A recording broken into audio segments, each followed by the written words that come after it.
പ്രധാനപ്പെട്ട കാര്യം ഈ സംഘപരിവാർ ബന്ധമാണ്. കാരണം മുഖ്യമന്ത്രിയുടെ ഓഫീസിൽ സംഘപരിവാർ നേതാക്കൾ നിരന്തരമെത്തുന്നു. അതോടൊപ്പം തന്നെ ലീഡർമാരെ അടക്കം സംഘപരിവാർ അനുകൂലികളെ നിയമിക്കുന്നു എന്നടക്കമുള്ള ആർ.വി. ബാബുവിനെ അടക്കം ഇന്നലെ മുഖ്യമന്ത്രിയെ കാണുന്ന സാഹചര്യം ഉണ്ടായിരുന്നു. അതിനെങ്ങനെയാണ് കാണുന്നത്? ഇത്തരം കാര്യങ്ങളൊക്കെ UDF-ൽ ചർച്ച ചെയ്യുമെന്നാണ് UDF-ന്റെ നേതാക്കൾ പറയുന്നത്. സ്വാഭാവികമായും അത്തരം വിഷയങ്ങളെക്കുറിച്ചൊക്കെ UDF ചേരുമ്പോൾ വ്യക്തമായ ധാരണയും തീരുമാനങ്ങളും ഉണ്ടാകുമെന്നാണ് നമ്മൾ പ്രതീക്ഷിക്കുന്നത്. സമസ്ത അധ്യക്ഷനെയും സമുദായത്തെയും അധിക്ഷേപിച്ചിരുന്ന പരാതിയിൽ ഈ ആർ.വി. ബാബുവിനെതിരെ കേസ് നിലനിൽക്കുന്നത്. ആ ഘട്ടത്തിലാണ് കേസ് നിലനിൽക്കുകയാണ് മുഖ്യമന്ത്രി ആർ.വി. ബാബുവിനെ സന്ദർശിക്കുന്നത്. അത് ഗൗരവമല്ലേ? സമസ്തയുടെ അധ്യക്ഷനെ ആരാക്ഷേപിക്കുകയാണെങ്കിൽ അത് ഗൗരവമുള്ള വിഷയം തന്നെയാണ്. ആ വിഷയത്തിൽ നിയമപരമായ വ്യവഹാരങ്ങൾ നടക്കുന്നു. ആ വ്യവഹാരത്തിന്റെ തീരുമാനം എന്താണ് വരുന്നത് നമ്മൾ പ്രതീക്ഷിക്കുന്നുണ്ട്.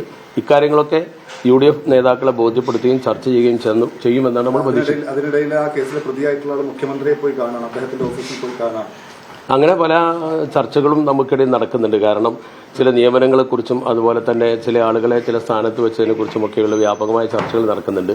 അതൊക്കെ ഗൗരവത്തിലെടുക്കും എന്ന രീതിയിൽ UDF നേതാക്കൾ പ്രതികരിച്ചിട്ടുമുണ്ട്. അവരുടെ യോഗം ചേർന്ന് അതിലെന്ത് തീരുമാനിക്കുന്നു എന്ന് നമുക്ക് നിരീക്ഷിക്കാം. അല്ല, നിങ്ങളുടെ അതിർത്തി അറിയിക്കുമോ? സ്വാഭാവികമായും ഇത്തരം കാര്യങ്ങളിൽ സംഘപരിവാർ ബന്ധമുള്ള ആളുകളെ ഉന്നത സ്ഥാനങ്ങളിൽ പോസ്റ്റ് ചെയ്യുന്നതിൽ എല്ലാവർക്കും സ്വാഭാവികമായും പ്രതിഷേധം ഉണ്ടാവും. ആ പ്രതിഷേധങ്ങൾ യുക്തമായ രീതിയിൽ അവതരിപ്പിക്കൽ അനിവാര്യമായ കാര്യമാണ്. അതാണ് പത്രങ്ങളിൽ വന്നുകൊണ്ടിരിക്കുന്നതും ഘടകകക്ഷികളിൽ നിന്ന് തന്നെ ചില അഭിപ്രായങ്ങളൊക്കെ രേഖപ്പെട്ട് നമ്മൾ കാണുന്നതും. അത്തരം കാര്യങ്ങളെക്കുറിച്ചൊക്കെ UDF ചർച്ച ചെയ്യും എന്ന് നേതാക്കൾ പറഞ്ഞതുകൊണ്ട് UDF ചേരാത്തൊരു സാഹചര്യത്തിൽ അത് ചേർന്നതിന് ശേഷം ഉണ്ടാകുന്ന തീരുമാനമാണ് നമ്മൾ പ്രതീക്ഷിക്കുന്നത്. ഇവിടെ സത്യപ്രതിജ്ഞാ ചടങ്ങിൽ തുടങ്ങിയ വിവാദമാണ്. അത് ഇപ്പോഴും അവസാനിക്കുന്നില്ല. ഈ അവസാന ഘട്ടത്തിൽ പോലും അതേ നിലയിൽ തന്നെ അത് തുടർച്ച ഉണ്ടാകുന്നതാണ്. ഓരോ വിവാദങ്ങളും മീഡിയകൾ വഴി ഉണ്ടാകുന്നതും ജനങ്ങൾ സൃഷ്ടിക്കുന്നതുമായ പലതും ഉണ്ടാവും. വസ്തുതകൾ എന്താണ് എന്നുള്ളത് അടിസ്ഥാനപരമായി പരിശോധിക്കുമ്പോൾ മാത്രമേ നമുക്ക് ബോധ്യപ്പെടൂ. ഒരു കാര്യം തീർത്ത് പറയാം, സംഘപരിവാറുമായുള്ള ഈ ഇത്തരത്തിലുള്ള വ്യാപകമായ പ്രചരണം നടക്കുന്ന രീതിയിലുള്ള കാര്യങ്ങളാണ് നടക്കുന്നതെങ്കിൽ ഞാൻ മനസ്സിലാക്കുന്നത് UDF ഗൗരവത്തിലെടുക്കുമെന്നും ചർച്ച ചെയ്യുമെന്നും അതിന് തീരുമാനമുണ്ടാകുമെന്നുമാണ് പ്രതീക്ഷിക്കുന്നത്. പ്രത്യേകിച്ച് നമ്മുടെ മുഖ്യമന്ത്രി നേരത്തെ വളരെ കൃത്യമായി അത്തരം കാര്യങ്ങളെക്കുറിച്ചൊക്കെ അദ്ദേഹത്തിന്റെ അഭിപ്രായങ്ങൾ പരസ്യമായി തെരഞ്ഞെടുപ്പിന് മുമ്പ് തന്നെ പ്രസംഗിച്ചിരുന്നു.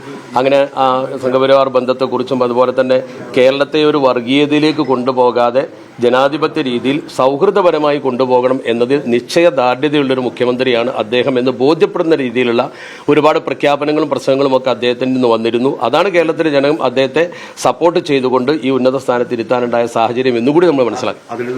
വ്യതിചലിച്ചിട്ടുണ്ടോ ഇല്ലയോ എന്ന് പരിശോധിക്കേണ്ടത് തീർച്ചയായും നമ്മുടെ കടമയാണ്. അതാണ് ഇപ്പോൾ UDF ചേർന്നുകൊണ്ട് അവർ ആ കാര്യത്തെക്കുറിച്ച് ചർച്ച ചെയ്യുമെന്ന് പറഞ്ഞപ്പോൾ നമ്മൾ പ്രതീക്ഷിക്കുന്നത്. പോലീസുമായി ബന്ധപ്പെട്ടൊക്കെ കർശനമായ നടപടി ഉണ്ടാകുമെന്ന് പറഞ്ഞിരുന്നു. പക്ഷേ MR അജിത് കുമാറിനെതിരെ ഒരു നടപടിയില്ല എന്ന് മാത്രമല്ല, അദ്ദേഹത്തെ സംരക്ഷിക്കുന്ന ഒരു നിലപാടാണ് സ്വീകരിക്കുന്നത്. അദ്ദേഹത്തിനെതിരെ അന്വേഷണം പ്രഖ്യാപിച്ച് അന്വേഷണം നടന്നതിന്റെ വാർത്തകളൊക്കെ പത്രത്തിൽ വന്നല്ലോ. അന്തിമ തീരുമാനം വന്നിട്ടില്ലല്ലോ. അത്തരം കാര്യങ്ങളെക്കുറിച്ചൊക്കെ ഒരു അന്തിമ തീരുമാനം വന്നിട്ടല്ലേ നമുക്ക് പറയാൻ പറ്റൂ.